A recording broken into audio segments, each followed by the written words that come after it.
সাফ অনূর্ধ্ব 17 ফুটবল চ্যাম্পিয়নশিপে অংশ নিতে আগামীকাল বুধবার ভুটান যাবে বাংলাদেশ।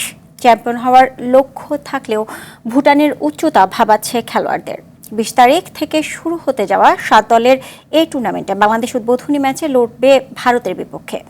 বিকেলে বাফুফেতে সংবাদ সম্মেলনে দলের প্রস্তুতি ও সম্ভাবনার কথা জানায় বাংলাদেশ দলের কোচ ও অধিনায়ক। আরও জানাচ্ছেন আতিকুল ইসলাম শাকিল। 250-টিরও বেশি ডিজাইন অপশন নিয়ে ওয়ালটন স্মার্ট ফ্রিজ, বোঝে আপনার প্রয়োজন।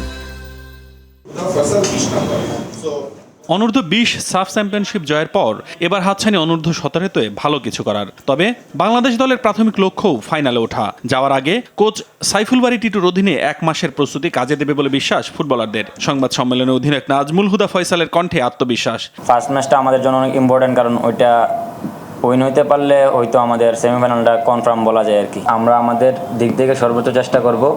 আগে আমাদের ফার্স্ট টার্গেট হচ্ছে ফাইনাল খেলা, তারপর আমরা চ্যাম্পিয়ন হচ্ছে চিন্তা করবো আর কি। ভুটানে উচ্চতার সাথে মানিয়ে নেওয়াই যেখানে বড় চ্যালেঞ্জ, সেখানে বুধবার গিয়ে শুক্রবারই নেমে পড়তে হবে প্রতিযোগিতার কঠিন ম্যাচে ভারতের বিপক্ষে। এছাড়া বাংলাদেশের 2টি ম্যাচের মাঝে মাত্র 1 দিনের গ্যাপ। বিষয়গুলোকে চ্যালেঞ্জ মানছেন কোচ। চ্যালেঞ্জেস হচ্ছে এটাই যে 18 তারিখ গিয়ে 20 তারিখে খেলবো, আবার একদিন পরে 22 তারিখে আবার খেলবো। তো গ্রুপের 2টি ম্যাচই আমাদের খুব কুইক ফ্রিকোয়েন্সিতে খেলতে হবে।